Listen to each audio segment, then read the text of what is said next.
പറയാം. എന്താണ്? അവർ ദൈവത്തിന്റെ വഴികളെ അറിയുവാൻ ഇച്ഛിക്കുന്ന ജനം. ഇന്ന് ആരെങ്കിലും ദൈവത്തിന്റെ വഴികളെ അറിയാൻ ഇച്ഛിക്കുന്നുണ്ടെങ്കിൽ ദൈവാത്മാവ് നമ്മളോട് സംസാരിക്കാം. എന്നിട്ട് പറയുകയാണ്, ദൈവത്തിന്റെ ന്യായം ഉപേക്ഷിക്കാതെ, എന്ന് വെച്ചാൽ ദൈവത്തിന്റെ ന്യായത്തിലൊക്കെ നടക്കണമെന്ന് ആഗ്രഹിക്കുന്ന ഒരു കൂട്ടം ജനം. ഇത് അവിശ്വാസികളോടല്ല ദൈവം പറയുന്നത്, വിശ്വാസമില്ലാത്തവരോടല്ല, ദൈവത്തിൽ നിന്ന് അകന്നു പോയവരോടല്ല. ദൈവത്തിന്റെ വഴികളിൽ നടക്കണമെന്നും ദൈവത്തെ ദിനം പ്രതി അന്വേഷിക്കുകയും ചെയ്യുന്ന ഒരു കൂട്ടം ആൾക്കാരോട് ദൈവം പറയുന്ന ദൂതുകളാണ് തുടർന്നുള്ള വാക്യങ്ങൾ. 3-ാമത്തെ വാക്യം ഇപ്രകാരം പറയുന്നു. ഒന്ന് വായിക്കാമോ? ചാപ്റ്റർ നോക്കുന്നത് 3-ാമത്തെ വാക്യം. നീ നോക്കാതെ ഇരിക്കുന്നത് എന്ത്? ഞങ്ങൾ ആത്മതപനം ചെയ്യുന്നത് നീ അറിയാതിരിക്കുന്നത് എന്ത്? ഇതാ, നിങ്ങൾ നോമ്പ് നോൽക്കുന്ന ദിവസത്തിൽ തന്നെ നിങ്ങളുടെ നിങ്ങളുടെ എല്ലാ വേലക്കാരെയും കൊണ്ട് അധ്വാനിപ്പിക്കുകയും ചെയ്യുന്നു. അതൊന്ന് മ്യൂട്ട് ചെയ്യാമോ? ഏതോ ഒരു സിസ്റ്റം. ചെയ്തു. Okay, thank you. ഏത് അധ്യായമായിരുന്നു? യെശയ്യാ 58 അല്ലേ? 58. വായിച്ചു. നിങ്ങൾ വിവാദത്തിനും കലഹത്തിനും ക്രൂരമുഷ്ടി കൊണ്ട് അടിക്കേണ്ടതിനും നോമ്പ് നോൽക്കുന്നു. നിങ്ങളുടെ പ്രാർത്ഥന ഉയരത്തിൽ കേൾക്കുവാൻ തക്കവണ്ണമല്ല നിങ്ങൾ ഇന്ന് നോമ്പ് നോൽക്കുന്നത്. എനിക്കിഷ്ടമുള്ള നോമ്പും മനുഷ്യൻ ആത്മതപനം ചെയ്യുന്ന ദിവസവും ഇങ്ങനെയുള്ളതോ? തലയെ വേഴത്തെ പോലെ കുനിയിക്കുക, രട്ടും വെണ്ണീരും വിരിച്ചു കിടക്കുക, ഇതാകുന്നുവോ ഉപവാസം? ഇതിനോ നീ നോമ്പെന്നും യഹോവയ്ക്ക് പ്രസാദമുള്ള ദിവസമെന്നും പേര് പറയുന്നത്? നമുക്ക് ഇവിടം വരെ നമുക്കൊന്ന് ചിന്തിക്കാം. ഇവിടെ അവർ ഫോളോ ചെയ്യുന്ന ട്രഡീഷനെ കാണിക്കുന്നു. നമുക്കറിയാം, യഹൂദന്മാർക്ക് ഒരു ട്രഡീഷൻ ഉണ്ടായിരുന്നു. മത്തായി 6:16 ഒക്കെ നമ്മൾ കണ്ടാൽ യഹൂദന്മാർ എങ്ങനായിരുന്നു എന്ന് നമുക്ക് കാണാൻ പറ്റും. അവർ ഉപവാസം എടുക്കുമ്പം മുഖമൊക്കെ ചുളുക്കി മറ്റുള്ളവർ അറിയണം എന്നൊക്കെ പറഞ്ഞ് ഉപവാസത്തോടെ ആണ് അവർ നടന്നിരുന്നത്. എന്നാൽ ദൈവം ഇവിടെ പറയുകയാണ്, അങ്ങനെയുള്ളൊരു ഉപവാസമല്ല ഞാൻ ആഗ്രഹിക്കുന്നത്. അങ്ങനെയുള്ള ഒന്നും ഞാൻ താല്പര്യപ്പെടുന്നില്ല. പിന്നെ എങ്ങനെയുള്ളതാണ് ഞാൻ ഉദ്ദേശിക്കുന്ന ഒരു ഉപവാസം എന്നുള്ളതാണ് ദൈവം പറയുന്നത്. അടുത്ത വാക്യം വായിച്ചു ആൻറ്റി. അന്യായ ബന്ധനങ്ങളെ അഴിക്കുക, നുഖത്തിന്റെ അമിക്കയറുകളെ അഴിക്കുക. മതി. ഒന്നാമത്തെ കാര്യം ഒന്ന് പറയുന്നു. എല്ലാവരും ഒന്ന് ചേർന്ന് പറഞ്ഞ അന്യായ ബന്ധനങ്ങൾ എന്തോ ചെയ്യണം? അഴിക്കണം. ഇനിയും എല്ലാവരും എന്നെ ഒന്ന് ശ്രദ്ധിക്കണം. അന്യായ ബന്ധനങ്ങൾ എന്തോ ചെയ്യണം? അഴിക്കണം. നിങ്ങളൊക്കെ പറയുന്നുണ്ടോ? അന്യായ ബന്ധനങ്ങൾ എന്തോ ചെയ്യണം? അഴിക്കണം. എന്റെ ചോദ്യം, ആരഴിക്കണം? നമ്മൾ അഴിക്കണം. പൊതുവെ നമ്മൾ അഴിക്കാറില്ലല്ലോ. നമ്മൾ പാസ്റ്റർമാരെ വിളിച്ചല്ലേ അഴിക്കുന്നത്. നമ്മൾ അഴിക്കേണ്ടി. ദൈവവചനം പറയുന്നു അന്യായമായിട്ടുള്ള ബന്ധനങ്ങൾ എന്തോ ചെയ്യണം? അഴിക്കണം. അപ്പൊ ഈ ന്യൂ ഇയറിൽ ഇന്ന് എന്നെ കേൾക്കുന്നവർ, ഇന്നിപ്പോൾ ഏകദേശം 5 പേരുണ്ട്. അതിനായിട്ട് ഞാൻ ദൈവത്തെ സ്തുതിക്കുക. ഈ 5 പേര് എന്ത് ചെയ്യണമെന്നറിയാം? നമ്മൾ ദൈവസന്നിധിയിൽ ഇരുന്നിട്ട് നമ്മൾ ദൈവത്തോട് ചോദിക്കണം, കർത്താവേ, അല്ലെങ്കിൽ നമ്മളിരുന്ന് പ്രാർത്ഥിക്കുമ്പോൾ, നമ്മളിരുന്ന് ചിന്തിക്കുമ്പോൾ പല ബന്ധനങ്ങളും നമുക്കുള്ളതായിട്ട് നമുക്ക് തോന്നും. അതായത് അയലത്തുകാരൻ്റെ കൂടോത്രത്തെ പറ്റിയല്ല കേട്ടോ ഇത് പറയുന്നത്. നമ്മൾ കെട്ടിയിരിക്കുന്ന കുറച്ച് ബന്ധനങ്ങളുണ്ടെന്ന് ആ മേളിൽ പറയുന്നുണ്ട് എന്തൊക്കെയാണെന്ന്.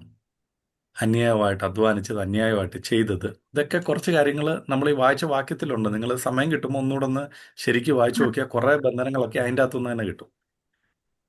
അപ്പൊ അന്യായമായിട്ടുള്ള ബന്ധനങ്ങൾ ആരഴിക്കണം? നമ്മൾ തന്നെ. അപ്പൊ ഫോർ എക്സാമ്പിൾ, ഇപ്പം ഞാൻ നമ്മുടെ ടിമ്മി ബ്രദറിനോട് എന്തെങ്കിലുമൊക്കെ ഒരു കാര്യത്തിൽ നിന്ന്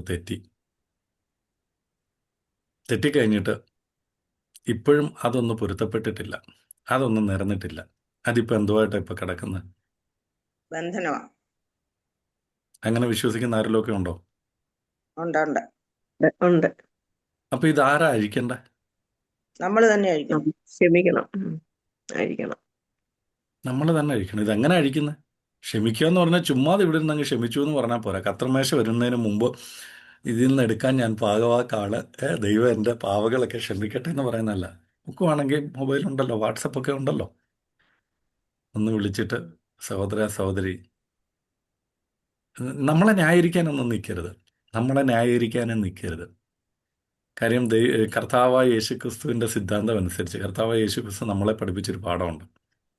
കർത്താവായ യേശുക്രിസ്തുവിനെ ക്രൂശീകരിക്കാൻ പോകുന്ന സമയത്ത് കർത്താവിന് എതിരെ പറഞ്ഞ വാക്കുകൾ ഒന്നാണ്. അവൻ പറഞ്ഞു, ഈ മന്ദിരം 3 ദിവസം കൊണ്ട് ഈ മന്ദിരം പൊളിപ്പി ഞാൻ 3 ദിവസം കൊണ്ട് എന്ത് ചെയ്യും? പണിയും. പണിയും. എന്നൊക്കെ പറഞ്ഞ കള്ളസാക്ഷിയെ കർത്താവ് പറഞ്ഞ കാര്യം. ഇത് പറഞ്ഞു കഴിഞ്ഞപ്പോൾ കർത്താവ് പറഞ്ഞു, എടാ പൊട്ടാ, നിനക്ക് വല്ല അറിയാവോ? ഞാൻ ഈ പറഞ്ഞത് എൻ്റെ ശരീരത്തെ പറ്റി, ആ മന്ദിരത്തെ പറ്റി അല്ല എന്ന് പറഞ്ഞോ? ഇല്ല, കർത്താവ് ഒന്നും പറഞ്ഞില്ല. അവിടെ പുള്ളിക്കാരനൊന്നും പറയാൻ പോയില്ല. പ്രതിവാദമില്ലാതെ രോമം കത്തിരിക്കുന്നതിന്റെ മുമ്പേ മിണ്ടാതിരുന്ന ആടിനെ പോലെ കർത്താവ് എന്ത് ചെയ്യും? അങ്ങിരുന്നു. എന്ന് പറയുന്നത് പോലെ വിളിക്കാനുള്ളവരെ വിളിക്കണം. ഇനിയും എന്തെങ്കിലും സാമ്പത്തിക ഇതൊക്കെ ആണെങ്കിൽ എന്തെങ്കിലുമൊക്കെ ഉണ്ടെങ്കിൽ പറയണം, സഹോദര, എനിക്ക് എൻ്റെ മനസ്സിൽ അതുണ്ട് കേട്ടോ, ഞാൻ മറന്നു പോയതല്ല. എന്നെ ദൈവം അനുഗ്രഹിക്കും. അനുഗ്രഹിക്കുമ്പോൾ ഞാൻ എന്തോ ചെയ്യും? നിങ്ങൾക്ക് തരും. തരും. അത് കേൾക്കുമ്പോൾ തന്നെ സ്വർഗം സന്തോഷിക്കും. ദൈവം വിചാരിക്കും, ഇവനെ ഞാൻ അനുഗ്രഹിക്കും, കാര്യം ഇവനവിടെ കൊടുക്കാമെന്ന് അവൻ പറഞ്ഞു. സ്തോത്രം. ദൈവവചനം പറയുന്നത്, നിങ്ങൾക്ക് സഹോദരനുമായിട്ട് എന്തെങ്കിലും ഉണ്ടെങ്കിൽ യാഗത്തിന് മുമ്പ് അത് അവിടെ വെച്ചിട്ട് പോയി നിരന്നിട്ട് വരണമെന്നാണ്. അപ്പം നമ്മളൊക്കെയോ യാഗം കഴിക്കാൻ വരുമ്പോഴാണ് ആലോചിക്കുന്നത്. എന്നിട്ട് പറയാം, യാഗം കഴിച്ച് കഴിഞ്ഞിട്ട് ഞാൻ പോകുന്ന വഴിക്ക് നിരക്കാമെന്ന്. അങ്ങനെ നിരക്കാമെന്ന് പറഞ്ഞ് തീരുമാനം എടുത്തിട്ട് ഇന്ന് വരാൻ നിരന്നിട്ടുമില്ല. അതുകൊണ്ട് യാഗത്തിൽ ദൈവം പ്രസാദിച്ചിട്ടുമില്ല. ഒരു അനുഗ്രഹവും ദൈവം ഇതുവരെ തന്നിട്ടുമില്ല. അങ്ങനെയെങ്കിൽ ഇന്ന് ഈ സന്ധ്യാസമയത്ത് ദൈവാത്മാവ് നമ്മളോട് പറയുന്നു, അന്യായ ബന്ധനങ്ങൾ എന്തു ചെയ്യണം? അഴിക്കണം. അത് ഉപവാസം ഇരുന്നിട്ട് പാസ്റ്ററെ വിളിച്ച് പറഞ്ഞാൽ പാസ്റ്റർ വന്നിട്ട് പറയും, യേശുവിൻ്റെ നാമത്തിൽ ബന്ധനങ്ങളൊക്കെ അഴിഞ്ഞു മാറിയിരിക്കുന്നു എന്ന് പറയും. പക്ഷെ അത് എത്രത്തോളം അഴിഞ്ഞു എന്നും മാറിയെന്നും ഒക്കെ നമ്മൾ തന്നെ ശോധന ചെയ്യണം. ഞാൻ പാസ്റ്റർമാരെ വിളിക്കുന്നതിനും ഉപവാസത്തിനും ഒന്നും എതിരല്ല.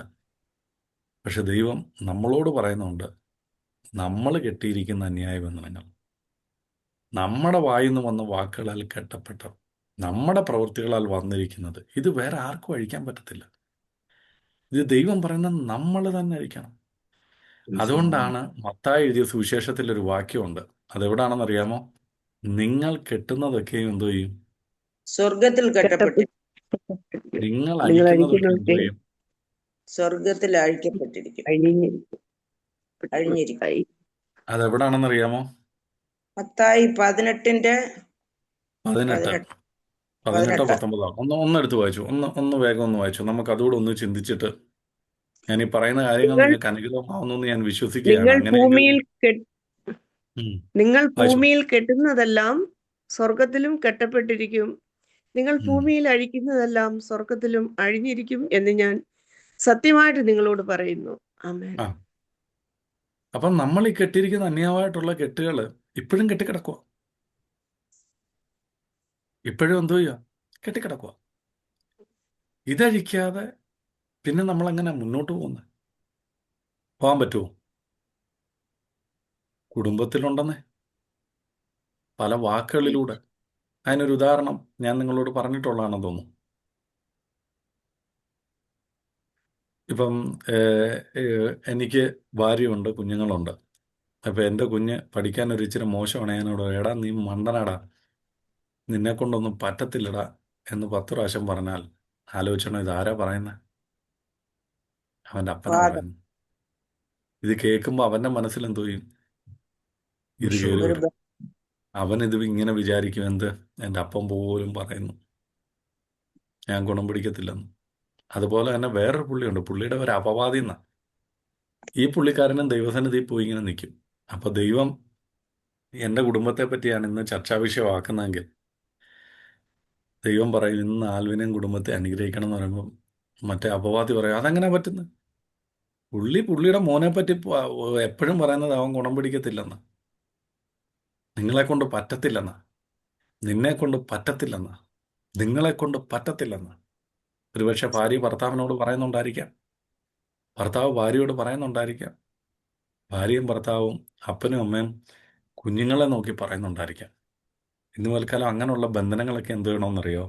യേശുവിൻ്റെ നാമത്തിൽ അതൊക്കെ അഴിച്ചു മാറ്റണം. അത് അഴിക്കണമെങ്കിൽ നമുക്ക് മാത്രമേ അത് അഴിക്കാൻ പറ്റത്തുള്ളൂ. ഇന്ന് പൽക്കാലം യേശുവിൻ്റെ നാമത്തിൽ അങ്ങനെയുള്ള ബന്ധനങ്ങൾ അഴിക്കട്ടെ. നിങ്ങളുടെ മനസ്സിലേക്ക് ഓർമ്മ വരുന്ന കാര്യങ്ങളൊക്കെ ഓർത്ത് നിങ്ങൾ പ്രാർത്ഥിക്കണം. ദൈവത്തോട് ക്ഷമ പറയണം. കർത്താവ് ഇങ്ങനെ പറഞ്ഞുപോയി. നമ്മുടെ കുഞ്ഞുങ്ങളോട് നമ്മൾ അങ്ങനെ പറഞ്ഞിട്ടുണ്ടെങ്കിൽ നമ്മുടെ കുഞ്ഞുങ്ങൾ അവർ അനുഗ്രഹിക്കപ്പെടണമെന്ന് ആഗ്രഹമുണ്ടെങ്കിൽ അവരെ വിളിച്ചിട്ട് പറയണം, മക്കളെ, അപ്പൻ ഇങ്ങനെ പറഞ്ഞു പോടാ, അമ്മ ഇങ്ങനെ പറഞ്ഞു പോടാ, ക്ഷമിക്കേ, ക്ഷമിക്കേ, എൻ്റെ ഭാഗത്തുനിന്ന് അങ്ങനെ ഒരു ബന്ധനം നിനക്ക് വരരുത്. ഇന്ന് തൽക്കാലം ഞാനത് അഴിക്കുക. ഒക്കുവാണെങ്കിൽ ഞാൻ എപ്പോഴും പറയാറുണ്ട്, ഭർത്താവിൻ്റെ തലയെ കൈവച്ച്, ഭാര്യയുടെ തലയെ കൈവച്ച്, കുഞ്ഞുങ്ങളുടെ തലയെ കൈവച്ച് നമ്മളെന്ത് ചെയ്യണം? പ്രാർത്ഥിക്കണം. എൻ്റെ കുടുംബം അനുഗ്രഹിക്കപ്പെട്ടതിൻ്റെ ഒന്നാമത്തെ കാര്യം അതാ. ഹല്ലേലൂയ. ഏതൊരു വിഷയം എൻ്റെ മുമ്പിൽ വന്നാൽ ഞങ്ങളത് പ്രാർത്ഥിക്കും, ഞങ്ങളത് പ്രാർത്ഥിക്കും. ഞാൻ എല്ലാ ദിവസവും വീട്ടിൽ പുറത്തേക്ക് പോകുന്നതിന് മുമ്പ് എൻ്റെ കുടുംബത്തെ ഞാൻ അനുഗ്രഹിച്ച് പ്രാർത്ഥിക്കും. ഹല്ലേലൂയ. എൻ്റെ ഭാര്യ എനിക്ക് വേണ്ടി പ്രാർത്ഥിക്കും. കാര്യം ഞാൻ പ്രാർത്ഥിച്ചില്ലെങ്കിൽ പിന്നെ അവൾക്ക് വേണ്ടി ആര് പ്രാർത്ഥിക്കും? അവൾ എനിക്ക് വേണ്ടി പ്രാർത്ഥിച്ചില്ലേ പിന്നെ എനിക്ക് വേണ്ടി ആര് പ്രാർത്ഥിക്കും? ഈ പറയുന്നവരൊക്കെ ദൈവദാസനെ പ്രാർത്ഥിക്കാന്ന് പറയും. പക്ഷെ സ്വന്തം വിഷയങ്ങൾ അറിഞ്ഞ് ആത്മാർത്ഥയോടെ പ്രാർത്ഥിക്കേണ്ടത് ആരാ? ആരാ? നമ്മളാ. നമ്മളാ. അപ്പൊ ഈ നമ്മൾ കെട്ടിയ ബന്ധനങ്ങൾ, ഹല്ലേലൂയ, നമ്മളങ്ങനെ കുറ്റം പറയാതെ, ദൈവം ഒരുപക്ഷെ നമുക്ക് ഒരുപക്ഷെ കഴിവ് കുറഞ്ഞ ഒരാളെ ആയിരിക്കാം ഭാര്യയായിട്ട് തന്ന, ഭർത്താവായിട്ട് തന്നെന്ന് നമ്മൾ വിചാരിച്ചാലും ദൈവത്തിന് ഇതൊക്കെ അസാധ്യങ്ങളെ സാധ്യമാക്കാൻ കഴിയുന്ന ദൈവമല്ലേ? ദൈവം ഏറ്റവും കൂടുതൽ യൂസ് ചെയ്ത് ബലഹീനതയല്ലേ? അതുകൊണ്ടാ പുതിയ നിയമത്തിൽ എഴുതി വെച്ചേക്കുന്ന, ലോകപ്രകാരം നോക്കിയാൽ ബുദ്ധിമാന്മാർ ഏറെയില്ല, ജ്ഞാനികളെ ലജ്ജിപ്പിക്കേണ്ടതിന്, വിവേകികളെ ലജ്ജിപ്പിക്കേണ്ടതിന്, ദൈവം ജ്ഞാനമില്ലാത്തതിന്, ബുദ്ധിയുള്ളവരെ ലജ്ജിപ്പിക്കേണ്ടതിന്, ബുദ്ധിയില്ലാത്തതിനെ തെരഞ്ഞെടുത്തുകൊണ്ട് മാത്രമാണ് ഇന്ന് ഞാനും നിങ്ങളുടെ മുമ്പിൽ ഇരുന്ന് ഈ ദൈവവചനം പറയുന്നത്. ഹല്ലേലൂയ. അല്ലെങ്കിൽ വേറെ ഒരുപാട് പേരുണ്ടായിരുന്നു. എൻ്റെ കുടുംബത്തിൽ തന്നെ ഉണ്ട്. ഞങ്ങൾ 5 പേരാ. അവരുടെ അത്രയൊന്നും കഴിവോ പ്രാഗൽഭ്യമോ ഒന്നും ഇല്ലെന്നേ. ദൈവവചനം പറയുന്നു, ജ്ഞാനികളെ ലജ്ജിപ്പിക്കേണ്ടതിന് ദൈവം അങ്ങനെ തെരഞ്ഞെടുത്തുകൊണ്ടാ. ദൈവം അങ്ങനെ തെരഞ്ഞെടുത്തുകൊണ്ടാ. അപ്പൊ എന്നെയും നിങ്ങളെയൊക്കെ ദൈവം തെരഞ്ഞെടുത്തെങ്കിൽ ഈ പറയുന്ന നമ്മുടെ കുടുംബാംഗങ്ങളെ, നമ്മുടെ കുഞ്ഞുങ്ങളെ ദൈവം തെരഞ്ഞെടുക്കത്തില്ലേ? അനുഗ്രഹിക്കത്തില്ലേ? സ്തോത്രം. അങ്ങനെയെങ്കിൽ ഇന്ന് സ്തോത്രം. മുതൽ നമ്മൾ പ്രാർത്ഥിക്കണം, കർത്താവെ, ഞാൻ കെട്ടിയിരിക്കുന്ന അന്യായ ബന്ധനങ്ങളെ എന്തോ ചെയ്യണം? എനിക്കഴിക്കണം, എനിക്കഴിക്കണം. പ്രാർത്ഥിക്കണം. പ്രാർത്ഥിച്ച് ചെയ്യുമ്പോൾ ദൈവം ഓർപ്പിക്കും. അങ്ങനെ ഓർത്തു കഴിഞ്ഞാൽ നാണം വിചാരിക്കരുത്, നാണം വിചാരിക്കരുത്. വിളിക്കണം. മെസ്സേജ് അയക്കാൻ പറ്റുമെങ്കിൽ മെസ്സേജ് അയക്കണം. എൻ്റെ അഭിപ്രായത്തിൽ പറഞ്ഞാൽ വിളിക്കാൻ പറ്റുമെങ്കിൽ വിളിക്കണം. നേരിട്ട് പറയാൻ പറ്റുവാണെങ്കിൽ അവർ വഴക്ക് പറഞ്ഞെന്ന് പറഞ്ഞാലും ചെല്ലണം, ചെല്ലണം. എൻ്റെ ജീവിതത്തിൽ എനിക്ക് ഭയങ്കര വിഷമമായ ഒരു കാര്യമുണ്ട്. ഞാൻ ബാംഗ്ലൂരായിരുന്ന സമയത്ത് ഞങ്ങൾ കുറച്ച് കൂട്ടുകാരൊക്കെ കൂടെ ഒരു എൻ്റെ ആക്ച്വലി എൻ്റെ കൂട്ടുകാരാണ് ഒരു TV മിനിസ്ട്രി ചെയ്യുന്നുണ്ടായിരുന്നു. TV കൂടെ കുറേ പ്രോഗ്രാമൊക്കെ ഡെഡിക്കാസ്റ്റ് ചെയ്യുന്നുണ്ടായിരുന്നു. അത് ആ TV തന്നെ വർക്ക് ചെയ്ത ആൾക്കാരാണ്. പക്ഷെ എൻ്റെ പേരിലാണ് ആ സംഭവങ്ങൾ ചെയ്തുകൊണ്ടിരുന്നത്. എല്ലാ മാസവും പേയ്മെൻറ്റ് പോയിക്കൊണ്ടിരുന്ന എൻ്റെ ഇതിൽ നിന്ന്. അപ്പം ഞാൻ ഇങ്ങോട്ട് വരുന്നതിന് ഏകദേശം സമയമായപ്പോഴത്തേനും ഈ എൻ്റെ ആ കൂട്ടുകാർ പെട്ടെന്ന് അവരങ്ങ് നിർത്തി, ആ പ്രോഗ്രാം അങ്ങ് നിർത്തി. അപ്പോൾ ഇവർ പ്രോഗ്രാം നിർത്തി എന്നുള്ള മെയിൽ അങ്ങോട്ട് അയച്ചു. എൻ്റെ കൂട്ടുകാരൻ എന്നോട് പറഞ്ഞു, ഇതുകൊണ്ട് നമ്മളത് നിർത്തുക. അപ്പോൾ എനിക്കും പെട്ടെന്നൊന്നും പറയാൻ പറ്റിയില്ല. ഞാനങ്ങനെ, എനിക്ക് ഭയങ്കര വിഷമമായി. അദ്ദേഹം എന്നെ വിളിച്ചു, ആ ചാനലിൻ്റെ ഡയറക്ടർ. എന്നിട്ട് എന്നെ വിളിച്ചിട്ട് പറഞ്ഞു, ഇപ്പം നിങ്ങൾ പെട്ടെന്ന് ഇങ്ങനെ നിർത്തിക്കഴിഞ്ഞാൽ ഞങ്ങൾക്ക് വലിയൊരു നഷ്ടം ഉണ്ടാകും. പെട്ടെന്നൊരാളെ കണ്ടുപിടിക്കുക എന്നുള്ള ബുദ്ധിമുട്ടാണ്. അതുകൊണ്ട് നിങ്ങൾ എന്തെങ്കിലും ഒന്ന് ചെയ്യണം. പക്ഷേ എൻ്റെ സാമ്പത്തിക സ്ഥിതി ഒട്ടും ഇതില്ലായിരിക്കുന്ന സമയമാണ്. അന്ന് ഞാൻ എൻ്റെ മനസ്സിൽ കുറിച്ച് വെച്ചു, ദൈവം എനിക്കൊരു നന്മ വരുമ്പോൾ ഞാനിത് നികത്തും. ഞാൻ കുറച്ച് സമയമെടുത്തു, കുറച്ച് നാളുകളെടുത്തു ഞാനതൊന്ന് വീട്ടാൻ. എനിക്കൊരു ദൈവം ഒരു സാമ്പത്തിക നന്മ വന്നപ്പം ഞാൻ അസിസ്റ്റ് ചെയ്തുകൊണ്ടിരുന്ന ഒരു പാസ്റ്ററുണ്ട്, പാസ്റ്റർ PK ജോൺസൺ എന്ന ബാങ്കിൽ. ഞാൻ അദ്ദേഹത്തിന് ഈ കാശ് അയച്ചു കൊടുത്തു. അദ്ദേഹത്തിന് ഈ കാശ് അയച്ചു കൊടുത്തിട്ട് പറഞ്ഞു, പാസ്റ്റർ, ദയവായിട്ട്, എനിക്ക് ചെല്ലാൻ പറ്റാത്തതുകൊണ്ടാണ്, ദയവായിട്ട് അവിടെ ചെന്നിട്ട് ഇന്ന ആളെ കണ്ടിട്ട് അദ്ദേഹത്തിന് ഈ കാശ് കൊടുക്കണം എന്ന് ഞാൻ പറഞ്ഞു. ഞങ്ങളുടെ പാസ്റ്റർ, എൻ്റെ സീനിയർ പാസ്റ്റർ, ഞാൻ പറഞ്ഞത് ആലോചിച്ച് അദ്ദേഹം അവിടെ ചെന്നു കഴിഞ്ഞപ്പോഴത്തേന് നമ്മുടെ ഈ ഡയറക്ടർ മറന്നുപോയി എന്തുവാ സംഭവം, എങ്ങനെ സംഭവം എന്നൊക്കെ. കാര്യം വർഷം 1-2 കഴിഞ്ഞു. അപ്പോഴാണ് ദൈവം എനിക്ക് നന്മ തന്നത്. പക്ഷെ ഞാൻ എൻ്റെ ഹൃദയത്തിൽ ഇത് കുറിച്ചിട്ടു ഇല്ല.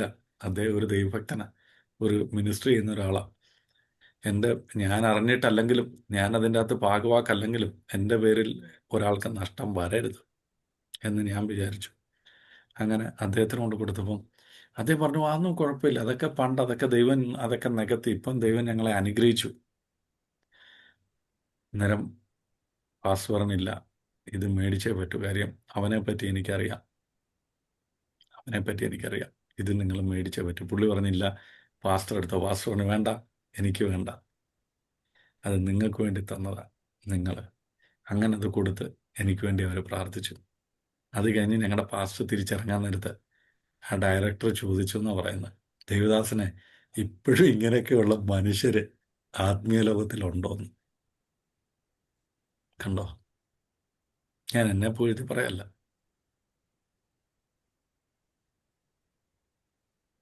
നമ്മൾ കെട്ടിയത് നമ്മളഴിക്കണം.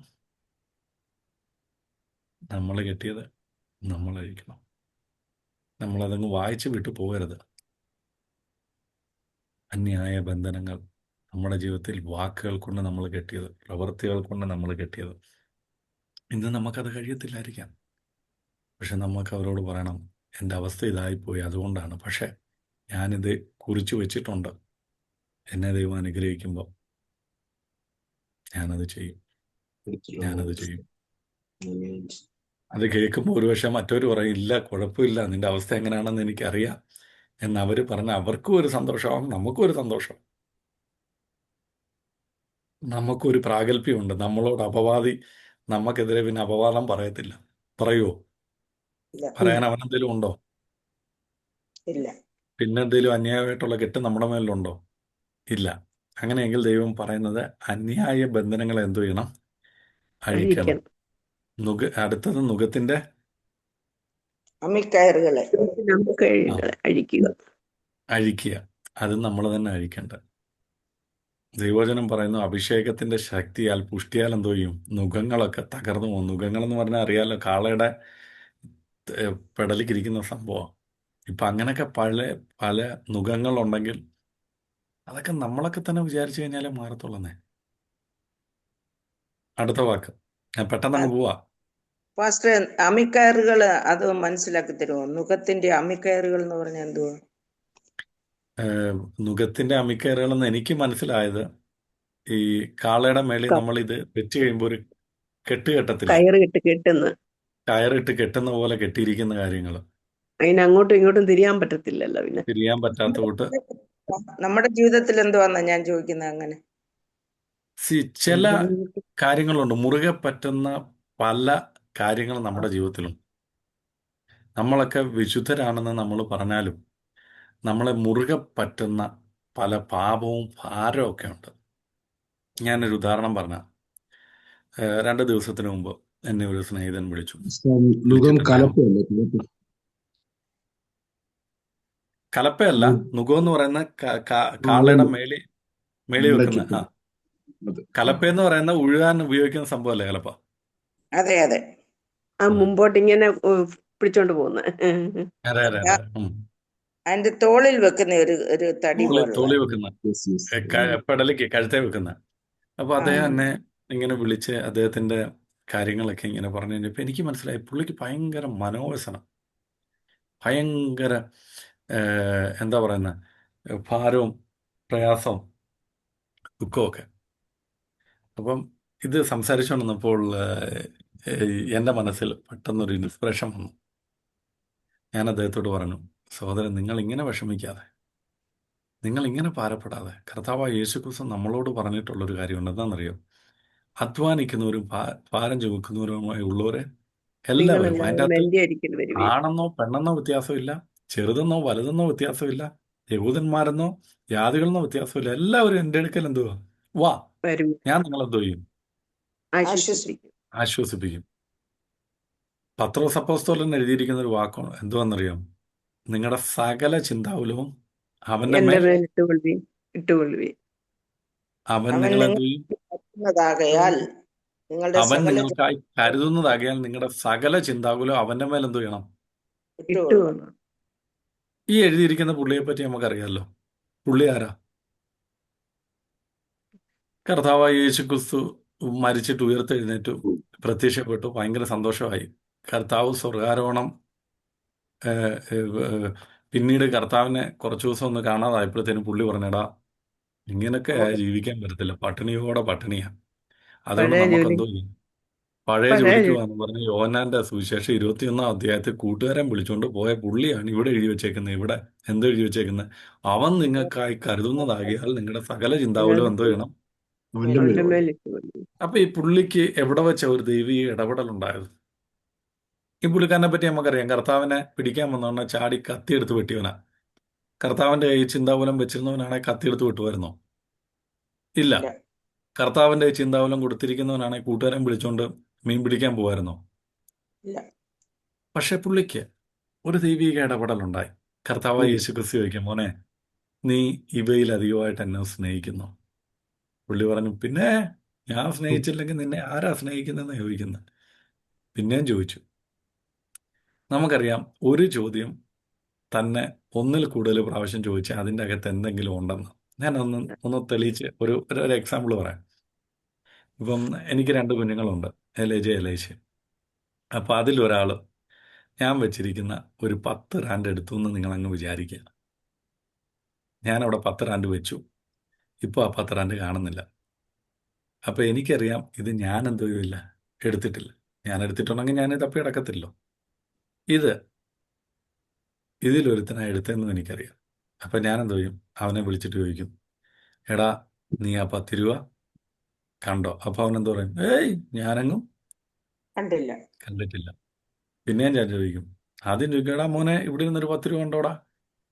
അപ്പോൾ അവൻ പറയും, ഏയ് ഞാനെങ്ങും കണ്ടിട്ടില്ല. വേണമെങ്കിൽ അവൻ ചോദിക്കും, ഈ 10 രൂപ എങ്ങനെയാണെന്ന് വേണ്ടിയല്ലോ അവൻ ചോദിച്ചു കളയും.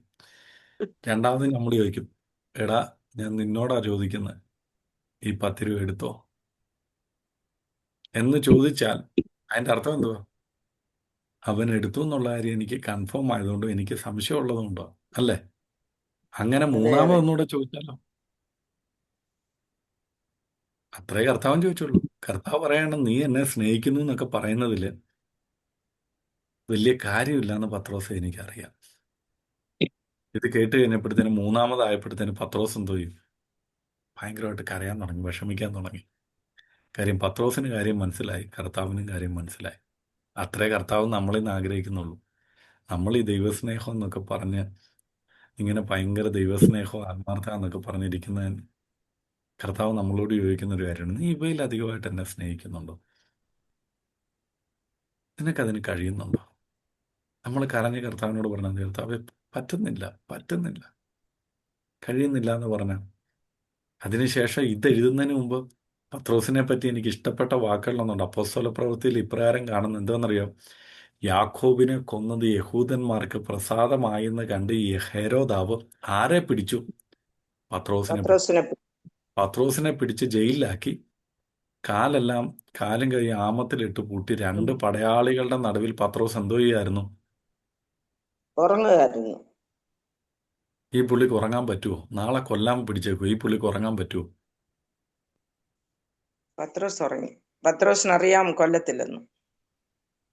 കൊല്ലുവോ കൊല്ലാതിരിക്കുമോ അതൊക്കെ വേറെ കാര്യം പുള്ളി അത് കർത്താവിൻ്റെ കയ്യിലും കൊടുത്തു, തൻ്റെ കാര്യം.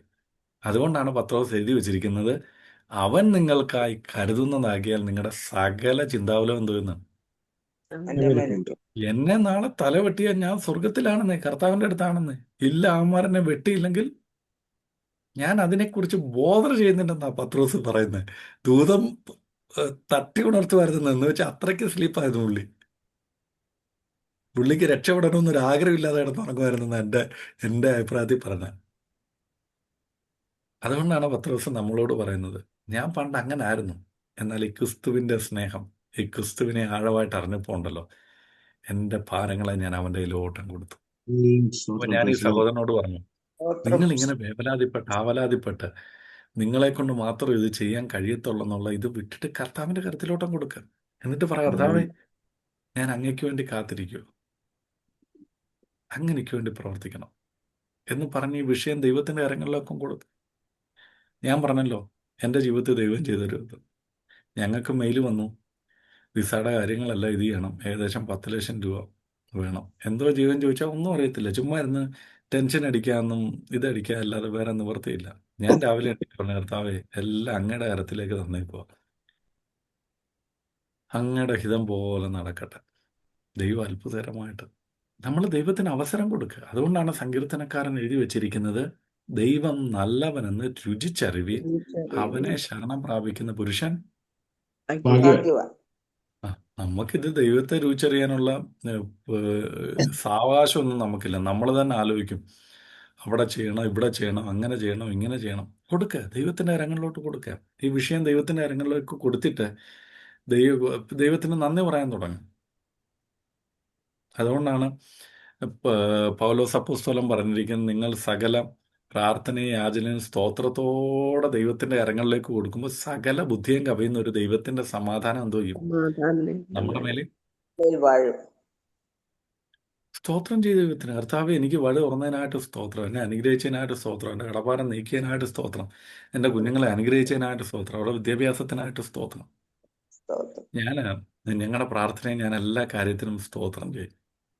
ഞങ്ങൾക്ക് ജോലിക്കാരിയുണ്ട്, ജോലിക്കാരിക്ക് വേണ്ടി സ്തോത്രം ചെയ്യും. അപ്പം ഞങ്ങളുടെ വിശ്വാസികളൊക്കെ പലപ്പോഴും എന്നെ കളിയാക്കും, പാസ്റ്ററെ നിങ്ങളെല്ലാത്തിനും ഇരുന്നെന്തിനാ ഇങ്ങനെ സ്തോത്രം ചെയ്യുന്നത്? ചുമ്മാ തമാശയ്ക്ക് പറയുന്ന കാര്യമല്ല, ഞങ്ങളെല്ലാം ഒരേ സമപ്രായക്കാരായതുകൊണ്ട് പറയും.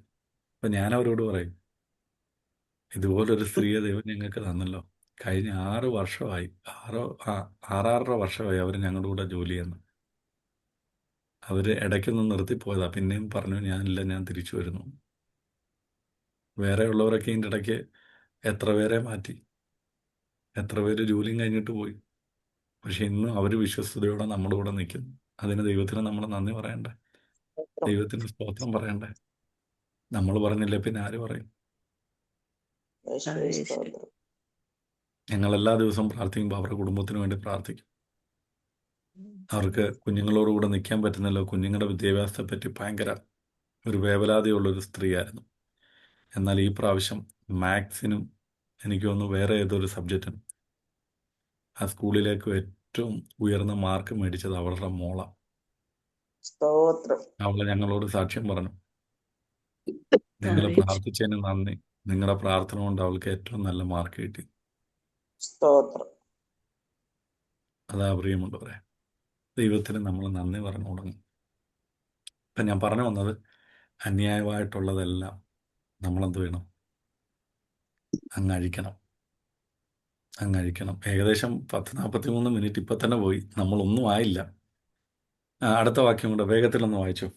ഞാൻ വേഗത്തിൽ അടിച്ചു വിട്ടങ്ങ് പോവാം. അയക്കുക, എല്ലാ മുഖത്തെയും തകർക്കുക, ഇതല്ലയോ എനിക്ക് ഇഷ്ടമുള്ള ഉപവാസം. എന്ന് പറഞ്ഞാൽ പെടലിക്കുള്ള എല്ലാ ഭാരവും എന്ത് ചെയ്യണം? മുറുകെ പറ്റുന്ന എല്ലാ ഭാരവും പാപവും ഒക്കെ നമ്മളെന്ത് ചെയ്യണം? അങ്ങ് തകർക്കുക. ഒരു പക്ഷെ നിങ്ങളെ വലട്ടുന്ന ഏത് വിഷയമാണെങ്കിലും കർത്താവിൻ്റെ കരങ്ങളിലൊക്കെ കൊടുക്കുക. ഒരുപക്ഷെ രോഗമാണോ നിങ്ങളെ അലട്ടുന്ന, കർത്താവിനോട് പറയുക, കർത്താവേ നീ അറിയാതെ ഒന്നും എൻ്റെ ജീവിതത്തിൽ എന്ത് ചെയ്യത്തില്ല, സംഭവിക്കത്തില്ല. സങ്കീർത്തനക്കാരൻ്റെ ഭാഷയെ പറഞ്ഞാൽ, ഞാൻ എഴുന്നേൽക്കുന്നതും ഇരിക്കുന്നതും നീ അറിയുന്നു, ഭൂമിയുടെ അധോഭാഗത്ത് ഞാൻ പോയി പാർത്താലും നിന്റെ സാന്നിധ്യം ഇവിടെ ഉണ്ട്. അങ്ങനെയൊക്കെയുള്ള ദൈവത്തിന് നമ്മുടെ കാര്യം അറിയാതിരിക്കൂ? അറിയാം. ദേവാലയത്തിന്റെ ഭണ്ഡാരത്തിൽ കാണിക്ക കൊടുത്ത വിധവ എത്ര ഇട്ടെന്ന് ദൂരത്ത് നിന്ന് അറിഞ്ഞ കർത്താവ്. ശിഷ്യന്മാരെ ചോദിച്ചു, നീ ഇതെങ്ങനെ അറിഞ്ഞെന്ന്? ഓരോരുത്തരെ ഇടുന്നവരെ അറിഞ്ഞ കർത്താവ്. അപ്പം നമ്മുടെ സാമ്പത്തികം, നമ്മുടെ പേഴ്സ് ദൈവം അറിയാതിരിക്കും. പക്ഷെ നമ്മൾ എന്ത് ചെയ്യുന്നു? നമ്മൾ തന്നെ അങ്ങ് മറ ചെയ്യുക. അതുകൊണ്ടാണ് കർത്താവ് പറഞ്ഞത്, നിങ്ങൾ മറ ചെയ്താൽ, നിങ്ങൾ വ്യാകുലപ്പെട്ടാൽ ഒന്നും സംഭവിക്കത്തില്ല. നിങ്ങൾ വ്യാകുലപ്പെടുക എന്നല്ലാതെ പ്രത്യേകിച്ച് ഒരു കാര്യം നടക്കത്തില്ല. അതുകൊണ്ടാണ് ദൈവജനം പറഞ്ഞത്, നിങ്ങൾ കാശിന് 2 ഉരിയിൽ വിൽക്കുന്നില്ലേ, അവരെക്കാൾ ശ്രേഷ്ഠതയുള്ളവരാ നിങ്ങൾ. അപ്പം ഇങ്ങനെയുള്ള നമ്മുടെ മുഖങ്ങൾ, ഭാരങ്ങൾ എല്ലാം നമ്മൾ എന്ത് ചെയ്യണം? ഇന്ന് നമ്മൾ അതിനെയൊക്കെ തകർക്കണം. നാളെ രാവിലെ എണ്ണീക്കുമ്പോൾ നമ്മൾ പറഞ്ഞ, എനിക്ക് വറി ചെയ്യേണ്ട കാര്യമില്ല, ഞാൻ അതിനെപ്പറ്റി വറി ചെയ്യുന്നില്ല, ഞാൻ എൻ്റെ ദൈവത്തിൻ്റെ കരത്തിലേക്ക് അങ്ങ് കൊടുത്തേക്കോ. അങ്ങനെ പറയാൻ കഴിയുന്ന എത്ര പേരുണ്ട്? അങ്ങനെ പറയാൻ തുടങ്ങിയാൽ നിങ്ങളുടെ ജീവിതം മാറുക കേട്ടോ. നിങ്ങളുടെ ജീവിതം മാറുക, അടുത്തൊരു ലെവലിലേക്ക് നിങ്ങൾ ഉയരുക. അടുത്തൊരു ലെവലിലേക്ക്. വിശ്വാസം എന്താണെന്ന് ദൈവം നമ്മളെ പഠിപ്പിക്കാൻ തുടങ്ങും. വിശ്വാസത്തിൽ ദൈവത്തെ വിശ്വസിച്ച് ജീവിക്കാൻ നമ്മൾ പഠിക്കാൻ തുടങ്ങും. ഇനി വേഗത്തിൽ ഞാനതങ്ങ് പറഞ്ഞു പോട്ടെ. ഇല്ലെങ്കിൽ നമ്മുടെ ജെനിസിസ് പിന്നെ അവിടെ തങ്ങും. അതുകൊണ്ട് ഞാനങ്ങനെ പോവാണ്, പെട്ടെന്ന് പോവാണ്. ഇനി എൻ്റെ 12ാമത്തെ വാക്യത്തിലോട്ട് പോവാം. അതിൻ്റെ ഇടയ്ക്ക് ഒരുപാട് കാര്യങ്ങൾ പറയണമെന്ന് എനിക്ക് ആഗ്രഹമുണ്ട്, പക്ഷെ ഞാനങ്ങ് വിടുവാ, നമ്മുടെ സമയം ഏകദേശം തീരാറായതുകൊണ്ട്. നിന്റെ 12ാമത്തെ സന്തതി വാക്യം. പുരാതന ശൂന്യങ്ങളെ പണിയും. തലമുറ തലമുറയായി കിടക്കുന്ന അടിസ്ഥാനങ്ങളെ നീ കെട്ടിപ്പൊക്കും. കേട് തീർക്കുന്നവനെന്നും കുടിയിരിക്കുവാൻ തക്കവണ്ണം പാതകളെ യഥാസ്ഥാനത്താക്കുന്നവനെന്നും നിനക്ക് പേര് പറയും. ഇത് ആരെ പറ്റിയാ പറയുന്നത്? നമ്മളെ പറ്റി.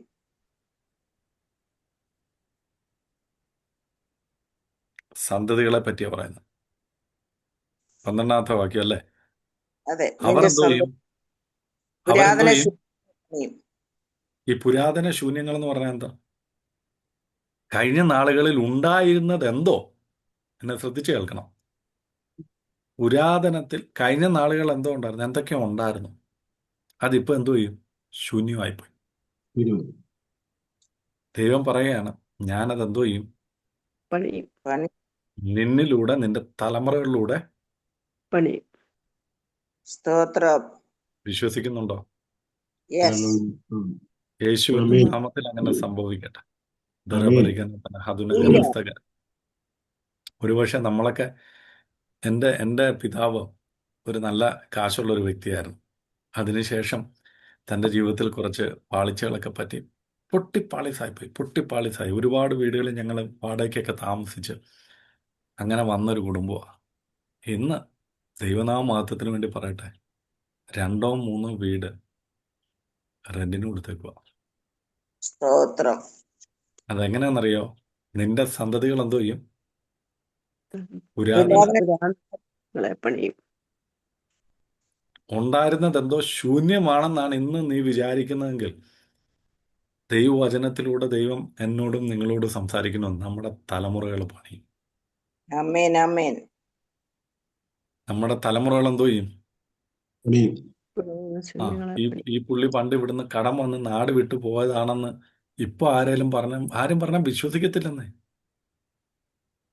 കാര്യം 2 നില വീട് തന്നെ 3 4 ഉണ്ട്. സ്തോത്രം. ഈ പുള്ളി പണ്ട് എന്ത് പറഞ്ഞ്, എന്ത് നമ്മുടെ ഭാഷ പറഞ്ഞ അങ്ങോട്ടും ഇങ്ങോട്ടും തേരാപ്പാരം നടന്നവനാന്ന് പറഞ്ഞാൽ ഇപ്പം വിശ്വസിക്കത്തില്ല. എൻ്റെ പിതാവ് മരിച്ചുപോയി എങ്കിലും ഹല്ലേലൂയ, സ്വന്തം വീട്ടിൽ കിടന്ന് മരിക്കാൻ ദൈവം അവസരം കൊടുത്തു. സ്തോത്രം. പുരാതന ശൂന്യങ്ങളെ നമ്മുടെ സന്തതികൾ എന്തോ ചെയ്യും? പണിയും. ഇതാരുടെ സന്തതികളാണെന്നൂടെ നിങ്ങൾ ആലോചിക്കണം. ആരുടെ സന്തതികളാ? ദൈവമക്കളുടെ സന്തതികൾ. അങ്ങനെ പറഞ്ഞു വിടാതെ ആൻറ്റി, അങ്ങനെ പറഞ്ഞു വിടാതെ. ആദ്യത്തെ വാക്യം നമ്മൾ കേട്ടില്ലേ? അന്യായ ബന്ധനങ്ങൾ അഴിച്ചവന്റെ, നുകത്തിന്റെ അമിക്കയറുകൾ അറുത്തവന്റെ, സകല നുകങ്ങളെ തകർത്തവന്റെ സന്തതിയുടെ കാര്യം പറയുന്നു. അമേൻ, ഇല്ലാത്തവന്റെ അമേൻ. സന്തതി ഇന്നും തേരാപ്പാരം നടക്കുമെന്നേ. അപ്പൊ ഇത് ആരുടെ സന്തതിയാ? ബന്ധനങ്ങളൊക്കെ അഴിഞ്ഞു കിട്ടിയവരുടെ. ബന്ധനങ്ങൾ അഴിഞ്ഞവന്റെ സന്തതി, അന്യായ ബന്ധനങ്ങളെ തകർത്തവന്റെ സന്തതി, സ്തോത്രം. സകല നുകങ്ങളെയും തകർത്തവരുടെ സന്തതി. അവരെന്തോ ചെയ്യും? അവര് പണിയും. പുരാതനങ്ങളെ പണിയും. ഇത് തിയോളജിയന്മാർ പറഞ്ഞിരിക്കുന്നത്, പണ്ഡിതന്മാർ പറഞ്ഞിരിക്കുന്നത്, എസ്രയെ പോലുള്ള ആൾക്കാർ വന്നിട്ട് ദേവാലയം തകർന്നു പോയത് പിന്നീട് പണിത പ്രവചനത്തെ പറ്റിയാണെന്ന്. പക്ഷെ നമ്മുടെയൊക്കെ ജീവിതത്തിൽ എന്തൊക്കെ നഷ്ടപ്പെട്ടോ, എന്തൊക്കെ പോയോ, എന്തൊക്കെ ഇതായോ, ആത്മീയമായി ഭൗമികമായി നമ്മുടെ കുഞ്ഞുങ്ങളിലൂടെ ദൈവം ആ നന്മകളെ തന്നു. അത് കാണാൻ നമുക്കെന്തോ ചെയ്യും? ദൈവം അവസരങ്ങളെ തരും. 12ാമത്തെ വാക്യം നമ്മൾ വായിച്ചത്. അതിപ്രകാരം പറയുന്നു, അവർ പുരാതന ശൂന്യങ്ങളെ പണിയും, പൂർവ്വന്മാരുടെ നിർജ്ജന സ്ഥലങ്ങളെ നന്നാക്കും. കണ്ടോ? നന്നാക്കാൻ കാശില്ലാതെ ഒരുപാട് നാളായിട്ട് കിടക്കുക. റിന്യൂവേഷൻ ഒന്നും ചെയ്യാതെ കിടക്കുന്ന സംഭവങ്ങൾ ആരുടെ സന്തതികൾ നന്നാക്കും? ബന്ധനങ്ങളൊക്കെ അഴിച്ചവരുടെ സന്തതി. തലമുറ. അവർ നിർജ്ജനമായിരിക്കുന്ന ശൂന്യ നഗരങ്ങളെ കേടുപാടുകളൊക്കെ എന്തു ചെയ്യും? തീർക്കും. അടുത്ത വാക്യം ഇവിടെ ഒന്ന് വായിക്കാമോ? കേട് തീർക്കുന്നവനെന്നും ഉം. കുടിയിരിക്കുവാൻ തക്കവണ്ണം പാതകളെ യഥാസ്ഥാനത്താക്കുന്നവനെന്നും നിനക്ക് പേര് പറയും. കണ്ടോ അവരുടെ പേര് കേട്ടോ. അങ്ങനെ അവരെ പറ്റി അറിയുന്നു. ഇതിന് പിന്നിലൊരു വലിയൊരു ചരിത്രമുണ്ട്. ഇതിൻ്റെ പിന്നിൽ വലിയൊരു ചരിത്രമുണ്ട്. അത് കേൾക്കണമെന്ന് നിങ്ങൾക്ക് ആഗ്രഹമുണ്ടോ? നമ്മുടെ സമയം ഓൾമോസ്റ്റ് തീരാറായി. തലമുറയെ പറ്റി ഉള്ളത് കൊണ്ടായതുകൊണ്ട് ഞാനതങ്ങ് പറഞ്ഞിട്ട് ഞാൻ നിർത്താം. ഇനി കുറേ ദൂതുകളുണ്ട് ഇതിൻ്റെ പുറകിൽ. പക്ഷെ എങ്കിലും അത് ഞാൻ വേഗത്തിലൊന്ന് പറയാം. ഇതിൻ്റെ പിന്നിലുള്ള ദൂത് എന്താണെന്ന്. ദൈവവചനത്തിലൊരു വാക്യമുണ്ട്. അബ്രഹാം ദൈവത്തിൽ വിശ്വസിച്ചു, അത് നീതിയായി കണക്കിട്ടു. ആ വാക്യത്തിന്റെ ചരിത്രം എന്താണെന്നറിയോ? ഇല്ല, നമുക്ക് സമയമില്ലാത്തതുകൊണ്ട് ഞാൻ പെട്ടെന്ന് അങ്ങ് പറയാം. ഉൽപ്പത്തി ഇസഹാക്കിനെ പുസ്തകം ബലികഴിക്കാൻ. അല്ലല്ല അതിനൊക്കെ മുമ്പ് ഉൽപ്പത്തി പുസ്തകം 15-ാം അധ്യായം ഒരു മകനെ കൊടുക്കുമെന്ന്. ഇല്ലില്ല, അതിനൊക്കെ അത് തന്നെ ദൈവസന്നിധിയിൽ ഇരുന്നിട്ട് അബ്രഹാം ഇങ്ങനെ പറയുക ദൈവത്തോട്, ദൈവമേ എനിക്കെന്തോ ഇല്ല, സന്തതിയില്ല, മക്കൾ എൻ്റെ അനന്തരാവകാശി ആരാ?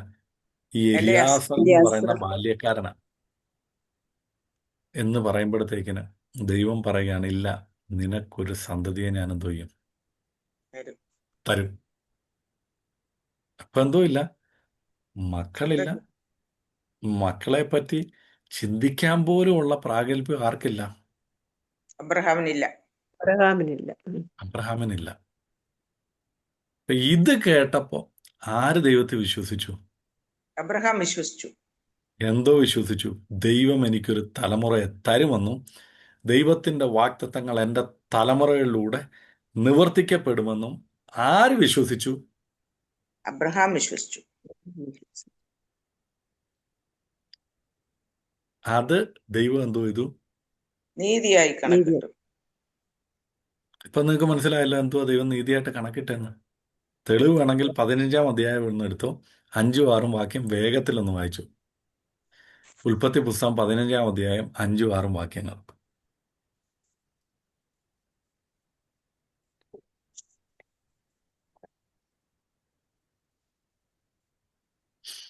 പിന്നെ അവനെ പുറത്തു കൊണ്ടുവന്നു. നീ ആകാശത്തേക്ക് നോക്കുക, നക്ഷത്രങ്ങളെ എണ്ണുവാൻ കഴിയുമെങ്കിൽ എണ്ണുക എന്ന് കൽപ്പിച്ചു. നിന്റെ സന്തതി ഇങ്ങനെയാകും എന്നും അവനോട് കൽപ്പിച്ചു. അവൻ യഹോവയിൽ വിശ്വസിച്ചു, അത് അവന് നീതിയായി കണക്കിട്ടു. കണ്ടോ എന്തുവാണ് അബ്രഹാം വിശ്വസിച്ചത്? നിന്റെ സന്തതി ഇങ്ങനെയാകുമെന്ന് ദൈവം കൽപ്പിച്ച വാക്ക് അബ്രഹാം എന്തോ ചെയ്തു? വിശ്വസിച്ചു. ഞാൻ എൻ്റെ വാക്കുകൾ ഇവിടെ അവസാനിപ്പിക്കാൻ പോവാം. ഞാൻ അടുത്തുള്ള കാര്യങ്ങളോടൊക്കെ പറഞ്ഞാൽ നമ്മുടെ സമയം ഓൾമോസ്റ്റ് തീർന്നു. അപ്പം അങ്ങനെയെങ്കിൽ എനിക്കിന്ന് നിങ്ങളോട് ചോദിക്കാനുള്ളൊരു ചോദ്യം, ഈ 2026-ന്റെ ആദ്യം നമ്മൾ കാലെടുത്ത് വെച്ചു, നമുക്ക് ഇങ്ങനൊരു ദൈവിക വാഗ്ദത്തം ഉണ്ടോ? ഇല്ലെങ്കിൽ ദൈവത്തോട് ചോദിക്കണം, കർത്താവേ എനിക്കൊരു ദൈവിക വാഗ്ദത്തം വേണം, എന്നെക്കുറിച്ച്, എൻ്റെ തലമുറയെക്കുറിച്ച് ഒരു ദൈവിക വാഗ്ദത്തം എനിക്ക് വേണം. അതിൽ ഞാൻ ഉറച്ചു വിശ്വസിക്കുന്നു.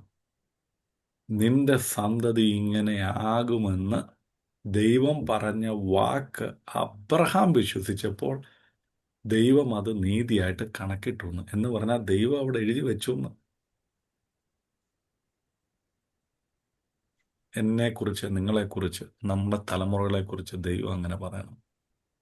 എൻ്റെ വാഗ്ദത്തം ഞാൻ അവനോട് അരുളി ചെയ്തത് അതുപോലെ അവൻ്റെ തലമുറകളാകുമെന്ന് അവനെന്ത് ചെയ്യുക? വിശ്വസിച്ചിരിക്കുക. അതുപോലെ അവനായിത്തീരുമെന്ന് അവൻ വിശ്വസിച്ചിരിക്കുക. അവൻ്റെ ആ വിശ്വാസത്തിൻ്റെ മേൽ എനിക്ക് പ്രവർത്തിക്കാതിരിക്കാൻ പറ്റത്തില്ല. വിശ്വസിക്കുന്നവർക്ക് വേണ്ടി വ്യാപരിക്കുന്ന അളവറ്റ ശക്തിയാന്ന് പറഞ്ഞ ഇൻകമ്പാരബിൾ, അത്യന്ത ശക്തി. അങ്ങനെയെങ്കിൽ നമുക്കൊരു നിമിഷം കണ്ണുകൾ അടയ്ക്കാൻ, നമുക്ക് പ്രാർത്ഥിക്കാം. കർത്താവേ, ഞങ്ങളുടെ അന്യായ ബന്ധനങ്ങൾ എന്താണെന്ന് അറിഞ്ഞ് അതിനെ അറുത്ത് കളയുവാൻ, കെട്ടുകളെ പൊട്ടിക്കുവാൻ ഇന്ന് ഞങ്ങൾ തയ്യാറാകുക. ഞങ്ങളുടെ വാക്കുകളിലൂടെ വന്നിട്ടുണ്ട്, ഞങ്ങളുടെ കുടുംബ ജീവിതത്തിൽ വന്നിട്ടുണ്ട്, ഞങ്ങളുടെ കുടുക്ക വാങ്ങലുകളിൽ വന്നിട്ടുണ്ട്. ഇന്ന് കേൾക്കപ്പെട്ട ദൈവിക ആലോചനയുടെ മുമ്പാകെ ഞങ്ങളെ തന്നെ താഴ്ത്തുകയാണ്. കെട്ടുകൾ, ബന്ധനങ്ങൾ യേശുവിൻ്റെ നാമത്തിൽ ഞങ്ങൾ അഴിച്ചു മാറ്റുക. അഴിഞ്ഞു മാറട്ടെ, അഴിഞ്ഞു മാറട്ടെ, അഴിഞ്ഞു മാറട്ടെ. ദൈവാത്മാവേ, അങ്ങ് കർത്താവെ കേട്ടുകൊണ്ടിരിക്കുന്ന കർത്താവെ 5 ഡിവൈസിലുള്ളവരെ ഓർത്ത് പ്രാർത്ഥിക്കുന്നു.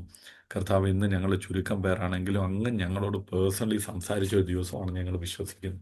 സ്വർഗത്തിൻ്റെ പരിശുദ്ധാത്മാവ് ഇന്ന് ഞങ്ങൾ ഈ സംസാരിച്ചുകൊണ്ടിരിക്കുമ്പോൾ തന്നെ കർത്താവെ, ഞങ്ങൾ കെട്ടിയിരിക്കുന്ന കെട്ടുകൾ, ഞങ്ങളുടെ മേലുള്ള അന്യായ ബന്ധനങ്ങൾ എന്താണെന്ന് ഞങ്ങളെ ഒന്ന് ഓർപ്പിക്കണമെന്ന് ഓരോന്നോരോന്നായിട്ട് ഞങ്ങൾ അയച്ചു മാറ്റുക.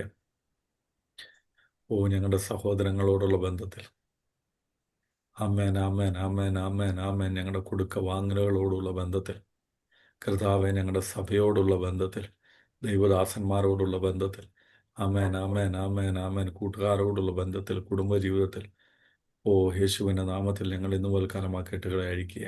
ഞങ്ങളുടെ സംസാരത്തിലൂടെ വന്നുപോയത്, ഞങ്ങളുടെ പ്രവൃത്തിയിലൂടെ വന്നുപോയത്, ഉടറബരീകനബനഹാദുനഗരെ ഹസ്തകരം പൗഡൽക്ക് അന്യായ ബന്ധനങ്ങൾ അങ്ങയുടെ നാമത്തിൽ, കർത്താവ്, ഞങ്ങളുടെ വചനം പറയുന്നു, നിങ്ങൾ കെട്ടുന്നതൊക്കെ സ്വർഗത്തിൽ കെട്ടപ്പെട്ടിരിക്കുമെന്ന്. ഹല്ലേലൂയ. കർത്താവെ, നിങ്ങൾ അഴിക്കുന്നതൊക്കെയും, കർത്താവെ, ഞങ്ങൾ അഴിക്കുന്നതൊക്കെയും ഇന്ന് അഴിഞ്ഞു മാറട്ടെ, ഇന്ന് അഴിഞ്ഞു മാറട്ടെ, ഇന്ന് അഴിഞ്ഞു മാറട്ടെ. ഞങ്ങൾ യഹോവയാൽ അനുഗ്രഹിക്കപ്പെട്ടവരായി മാറട്ടെ. ഹല്ലേലൂയ. അങ്ങ് ഞങ്ങളോട് പറഞ്ഞ വാഗ്ദത്തങ്ങൾ, ആമേൻ, ഞങ്ങളിലൂടെ നിവർത്തിക്കത്തക്കവണ്ണം കർത്താവ്, സ്വർഗത്തിലെ ദൈവത്തിൻ്റെ കരം ഞങ്ങൾക്ക് വേണ്ടി പ്രവർത്തിക്കുന്ന ഒരു വർഷമായി ഇത് മാറട്ടെ. ഈ 2026 കർത്താവ്, ഞങ്ങൾ വിശ്വാസത്തോടെ കാലെടുത്ത് വെച്ചിരിക്കുകയാണ്. ഉടരബരികനബന ഹതുനഗർ അസ്തഗരെ പൗഡൽ കനകാരികനാരതുനഗർ രാജകർ ഔഡകർ അംദനരകന ഉടപാനാരീകന രാജ. കർത്താവ്, രോഗങ്ങൾ യേശുവിൻ്റെ നാമത്തിൽ വിട്ടുമാറട്ടെ. ആമേൻ, ആമേൻ. അലട്ടുന്ന പ്രശ്നങ്ങൾ യേശുവിൻ്റെ നാമത്തിൽ വിട്ടുമാറട്ടെ. കർത്താവ്, ഞങ്ങളതൊക്കെ അങ്ങയുടെ കരങ്ങളിലേക്ക് തരികയാണ്. കർത്താവ്, ഞങ്ങളുടെ സൗഖ്യം എന്നുള്ളത് അങ്ങയുടെ ഹിതമാണെന്ന് ഞങ്ങൾ അറിയുന്നു. കർത്താവ്, ഞങ്ങളെ ആമേൻ സമൃദ്ധിയിലേക്ക് നടത്തുവാൻ, കർത്താവ്, ഞങ്ങളുടെ ശാപങ്ങളെ നീക്കുന്നത്, കർത്താവ്, ഞങ്ങളുടെ പാപങ്ങളെ ക്ഷമിക്കുന്നത്, ഹല്ലേലൂയ, ഞങ്ങൾക്ക് വേണ്ടി ദൈവത്തിന്റെ വലതുഭാഗത്ത് അങ്ങ് പക്ഷപാതം ചെയ്യുന്നു ഞങ്ങൾ അറിയുന്നു. അങ്ങനെയെങ്കിൽ കർത്താവ്, ഇന്നു രാത്രികാലം അങ്ങ് ഞങ്ങൾക്ക് വേണ്ടി പക്ഷപാതം ചെയ്യണം. അടിയനു വേണ്ടി കർത്താവ്, ഈ വാക്തം കേട്ട, ഈ വചനം കേട്ട ഓരോ കുടുംബത്തിനു വേണ്ടി കർത്താവെ, അങ്ങ് ഇറങ്ങി വരണമേ. അങ്ങ് അവർക്ക് വേണ്ടി ഒന്ന് പക്ഷപാതം ചെയ്യണമേ എന്ന് അങ്ങയോട് അപേക്ഷിക്കുന്നു. കെട്ടുകൾ അഴിഞ്ഞു മാറട്ടെ, ബന്ധനങ്ങൾ അഴിഞ്ഞു മാറട്ടെ, എല്ലാ നുഖങ്ങൾ അഴിഞ്ഞു മാറട്ടെ. ഉടബലരികനപര അതുനഗരെ ഹസ്തുര പൗഡക രാജകരെ പൗഡൽഖന രീകന രാജകരം. കർത്താവിന്റെ കരം, കർത്താവിന്റെ കരം, കർത്താവിന്റെ കരം. Yes Lord, yes Lord. ഞങ്ങളുടെ തലമുറകൾക്കായിട്ട് പ്രാർത്ഥിക്കുന്നു. അങ്ങ് ഞങ്ങളുടെ തലമുറകളെ കുറിച്ച് അവരെന്താകുമെന്ന് പറഞ്ഞോ, അതിന് പ്രകാരം അവരായി മാറട്ടെ. Yes, yes, yes, yes, yes, yes. വിശ്വസിക്കും, ഞങ്ങൾ വിശ്വസിക്കും, ഞങ്ങൾ വിശ്വസിക്കും, ഞങ്ങൾ വിശ്വസിക്കും. ആമേൻ, ആമേൻ. ദൈവാത്മാവ് പ്രേരിപ്പിക്കുന്ന ഒരാള് ദയവായി ശബ്ദം ഉയർത്തി പ്രാർത്ഥിച്ച ഡബാരികന പൗഡകരന്തം ഹസ്തു. സ്തോത്രം, സ്തോത്രം, സ്തോത്രം. മഹാപരിശുദ്ധനായ ദൈവമേ, സ്വർഗീയ പിതാവേ, ഈ 2026 പ്രാരംഭ ബുധനാഴ്ച കർത്താവെ, ഞങ്ങൾക്ക് ബൈബിൾ ക്ലാസ് ആയിട്ട് കർത്താവിന്റെ പാദപീഠത്തിലേക്ക് കർത്താവ് ചെറിയ കൂട്ടമായിട്ട് വരുവാൻ തന്ന കൃപകൾക്കായി സ്തോത്രം ചെയ്യുന്നു, സ്തുതിക്കുന്നു. കർത്താവെ, ഞങ്ങൾക്ക് 2025 കർത്താവെ, ഹല്ലേലൂയ, സ്തോത്രം. കർത്താവെ, ഹല്ലേലൂയ. ഓരോ ദിവസവും കർത്താവ് ഞങ്ങളുടെ കർത്താവെ വഴികളുടെ വാതിലിലൊക്കെ കർത്താവിന്റെ കൃപയും സാന്നിധ്യം അനുഗ്രഹവും ഉണ്ടായിരുന്ന കൃപകൾക്കായി സ്തോത്രം ചെയ്യുന്നു. കർത്താവ്, എങ്കിലും കർത്താവ് 2025 കർത്താവ്, ഞങ്ങളുടെ കർത്താവ് ഇന്ന് രാത്രികാലം കേട്ട വചനത്തിലൂടെ ഞങ്ങളെ തന്നെ ഒന്ന് സമർപ്പിക്കുന്നു. 2025 ഞങ്ങളുടെ കൊടുക്ക വാങ്ങലിൽ വന്നുപോയ തെറ്റുകളെ, കുറ്റങ്ങളെ, കുറവുകൾ ഉണ്ടെങ്കിൽ കർത്താവ് അടയങ്ങളെ പൂർണ്ണമായിട്ട് അതിന്മേൽ സമർപ്പിച്ച് പ്രാർത്ഥിക്കുന്ന കർത്താവ്, ഇന്ന് പകൽക്കാലം, ഇന്ന് രാത്രികാലം, ഈ 2025 തുടക്കത്തിന്റെ ബൈബിൾ ക്ലാസിന്റെ കർത്താവ് വചനത്തിന്റെ ആഴമേറിയ ആ ഗാഢത്തിലേക്ക്, ആ കർത്താവെ അന്തർഭാഗത്തിലേക്ക് ഞങ്ങൾക്കൊന്ന് ചെല്ലുവാൻ കഴിഞ്ഞ കൃപകൾക്കായി സ്തോത്രം. ഞങ്ങളുടെ ഹൃദയത്തിനെ തന്നെ ഞങ്ങൾ തന്നെ ഒന്ന് ശോധന ചെയ്ത് കർത്താവെ, ഞങ്ങളുടെ മുഖം ഞങ്ങൾ തന്നെ ഒന്ന് എടുത്തു മാറ്റി വെക്കേണ്ട കാര്യമായിരിക്കുന്നുണ്ട്. കർത്താവ്, ഞങ്ങളുടെ ജീവിതത്തിൽ വന്നേക്കുന്ന കുറവുകൾ ഞങ്ങളുടെ തന്നെയാണെന്ന് ഞങ്ങൾ തന്നെ ഒന്ന് മനസ്സിലാക്കിക്കൊണ്ട് കർത്താവ്, ഇന്ന് വചനത്തിലേക്ക് തന്നെ ഞങ്ങളെ തന്നെ സമർപ്പിച്ച് പ്രാർത്ഥിക്കുന്നു. ഇന്ന് രാത്രികാലം കർത്താവെ, ഹല്ലേലൂയ, ഈ 2025 കർത്താവെ, ഹല്ലേലൂയ, എന്തെല്ലാം വിഷയത്തിന്മേലും കർത്താവ് ഞങ്ങൾക്ക് വേണ്ടി പോരാടി ഞങ്ങളുടെ മേൽ, ഹല്ലേലൂയ, സ്തോത്രം. കർത്താവ്, എങ്കിലും ഞങ്ങളുടെ ഹൃദയത്തിലെ എന്തെല്ലാം കാര്യങ്ങൾ മാറ്റിവെക്കാതെ കർത്താവെ, ഹല്ലേലൂയ, ലോകത്തിന്റെ ഇഷ്ടത്തിന്റെ ഓടിക്കൊണ്ടിരുന്നത് ഞങ്ങളുടെ തന്നെ ഞാൻ എന്നുള്ള പാപത്തിന്റെ മോഹത്തിലേക്ക് അതിനെ തന്നെ കടിഞ്ഞാനിട്ട് സൂക്ഷിച്ചപ്പോൾ കർത്താവെ, വീണ്ടും കർത്താവെ, ഹല്ലേലൂയ, 2025 ഞങ്ങൾക്ക് കടക്കുവാൻ കഴിഞ്ഞുവെങ്കിൽ കർത്താവെ 2025 നടന്നു പോയ തെറ്റുകളെ കുറ്റങ്ങളെ കർത്താവെ ഹല്ലേലൂയ അത് കർത്താവെ ഒരു ഭാഗത്ത് കിടന്നാലും കർത്താവെ ഞങ്ങളുടെ ജീവിതത്തിന് ഇന്ന് രാത്രികാലം കിട്ടിയ വചനത്തിന്റെ അടിസ്ഥാനത്തെ ഒന്നും കൊണ്ട് ബലപ്പെടുവാൻ തന്ന കൃപകൾക്കായി സ്തോത്രം ചെയ്യുന്നു. ആ വചനത്തിന്റെ അടിസ്ഥാനത്തിൽ കർത്താവെ ഞങ്ങളുടെ ജീവിതത്തിനെ ഒന്നും കൂടെ ശോധന ചെയ്യുന്നു. കർത്താവെ ഞങ്ങളുടെ ജീവിതത്തിൽ ആ വചനം കർത്താവെ ഹല്ലേലൂയ അതൊരു വഴിത്തെളിവായിട്ട് വഴിയുടെ ഒരു ഒരുക്കമാകട്ടെ കർത്താവെ. 26 ഒരു വലിയൊരു മാറ്റമുണ്ടാകട്ടെ. ഇനിയും ഞങ്ങളുടെ ജീവിതത്തിൽ കർത്താവെ പഴയ ഒരു പടിയിലേക്ക് കടന്നു പോകാതെ പുതിയ സ്റ്റെപ്പുകൾ കടന്നു വെച്ച് പുതിയ സ്റ്റെപ്പിലെ ഹല്ലേലൂയ ഓരോ ഹാലലിയ ജീവിതത്തിന്റെ ഹാലലിയ ഞങ്ങളുടെ സംസാരത്തിലെ നോക്കിലെ നടപ്പിലെ ഹാല പ്രവൃത്തിയിലെ ഹാല കൊടുക്കുവാങ്ങളിലെ എല്ലാ വിഷയത്തിനു മേലും അങ്ങയുടെ സ്ഥാനത്തെയും മഹത്വവും ഞങ്ങളുടെ ജീവിതത്തിൽ കടന്നു വന്ന് അതിന്റെ പ്രകാരമായി തീരുവാൻ സഹായിക്കണമേ എന്ന് പ്രാർത്ഥിക്കുന്നു. ആയതിനാൽ അതിലേക്ക് ഞങ്ങൾ ഇതിനൊരാവശ്യങ്ങൾ സമർപ്പിച്ച് പ്രാർത്ഥിക്കുന്നു. ഞങ്ങളുടെ ഈ ചെറിയ ഈ ഗ്രൂപ്പിനെ അവർ പ്രാർത്ഥിക്കുന്ന അനുഗ്രഹമായി തീരുവാൻ സഹായിക്കണമേ എന്ന് പ്രാർത്ഥിക്കുന്നു. ഇത് ക്ലാസ്സിലെടുക്കാൻ വരുന്ന ആത്മസാറിനെ പ്രാർത്ഥിക്കുന്നു. ഈ ദിവസങ്ങളിൽ കർത്താവെ ദാസനെ അനുഗ്രഹിച്ചു കൊള്ളണമേ. Hallelujah praise the Lord. ദാസനെ കർത്താവെ ഹല്ലേലൂയ ദിവസങ്ങളിൽ മെഡിക്കൽ എടുക്കാൻ കടന്നു പോകുന്നു. അനുഗ്രഹമായി തീരുവാൻ സഹായിക്കണമേ. ആ കർത്താവെ ഹല്ലേലൂയ സ്തോത്രത്തെ ഓസ്ട്രേലിയയിലേക്ക് തക്ക സമയത്ത് കർത്താവെ അതിന്റെ വഴിയുടെ വാതിലുകളെ കടന്നു പോകാനുള്ള എല്ലാവിധമായ പാതകളും ഒരുക്കി കൊടുക്കണമേ. ഒരു അനുഗ്രഹമായി തീരുവാൻ സഹായിക്കണമേ എന്ന് ഈ രാത്രികാലം ഞങ്ങൾ പ്രാർത്ഥിക്കുന്നു. കർത്താവെ അനുഗ്രഹമായി തീരുവാൻ സഹായിക്കണമേ എന്ന് ഞങ്ങൾ പ്രാർത്ഥിക്കുന്നു. ഈ രാത്രികാലം കർത്താവെ ഈ ഗ്രൂപ്പിൽ കടന്നു വന്ന എല്ലാവരും കരങ്ങളിലേക്ക് ഇരുന്നു. ഞങ്ങൾ കുറച്ച് രണ്ടോ മൂന്നോ പേർ എന്റെ നാമത്തിൽ കൂടി വരുന്ന അവരുടെ മധ്യേ ഞാനുണ്ടെന്ന് പറഞ്ഞ് വിശ്വസിച്ച് ആ വാഗ്ദത്തം തന്നവനായ വിശ്വസ്തനായ ആ കർത്താവിന്റെ സന്നിധിയിലേക്ക് ഈ ഓരോ കുടുംബത്തിനെയും തിരുന്നപിച്ച ഓരോരുത്തരും ആയിരിക്കുന്ന ഇടങ്ങളിൽ കർത്താവിന്റെ സ്ഥാനത്തെയും കൂടെ ഉണ്ടെങ്കിൽ അവരവരുടെ ഓരോരോ വിഷയത്തിന്മേലും കർത്താവിന്റെ കരം തൊട്ട് പ്രവർത്തിക്കണമേ പ്രാർത്ഥിക്കുന്നു. ഏതേലും വിഷയത്തിന്മേൽ ഭാരപ്പെടുന്ന പ്രയാസപ്പെടുന്ന വേദനപ്പെടുന്നുണ്ടെങ്കിൽ ഇന്ന് രാത്രികാലം സൗഖ്യം തരുന്നവനെ ക്രിസ്തുവിന്റെ കരം അവരുടെ മേൽ ബാധിച്ച് ഒരു പൂർണ്ണമായിട്ട് വിടുതൽ ലഭിക്കാൻ സഹായിക്കണമേ പ്രാർത്ഥിക്കുന്നു. അടിയനെയും കുടുംബത്തെ കരങ്ങളിലേക്ക് വർഷങ്ങൾ തരങ്ങളിലേക്ക് ഇരുന്നു അനുഗ്രഹിച്ച കൃപകൾക്കായി സ്തോത്രം. തെറ്റുകളെ കുറ്റങ്ങളെ കുറവുകളെല്ലാം ഓർക്കണമേ പ്രാർത്ഥിക്കുന്നു. രാത്രികാലം അടിയനെ പൂർണ്ണമായിട്ട് സമൃദ്ധി ചെയ്യുന്നു. അടിയങ്ങൾ പ്രാർത്ഥന കേട്ടതിന്റെ സ്തോത്രം സർവ്വതമാനവുമോ തീർക്കട്ടെ. നാമത്തിൽ തന്നെ ആമേൻ, ആമേൻ, ആമേൻ. ദൈവം എല്ലാവരെയും ധാരാളമായിട്ട് അനുഗ്രഹിക്കട്ടെ. ഓർക്കുക, അന്യായ ബന്ധനങ്ങൾ, നുകത്തിന്റെ അമിക്കയറുകൾ എല്ലാം ആ വാക്യത്തിൽ